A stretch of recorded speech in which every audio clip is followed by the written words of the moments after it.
రామ చక్కని సీతకి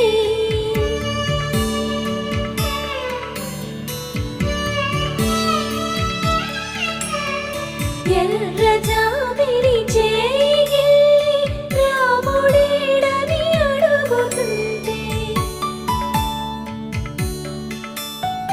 చూడలేదని పెదవి చెప్పే చెప్పలేమని కనులు చెప్పే నల్ల పూసై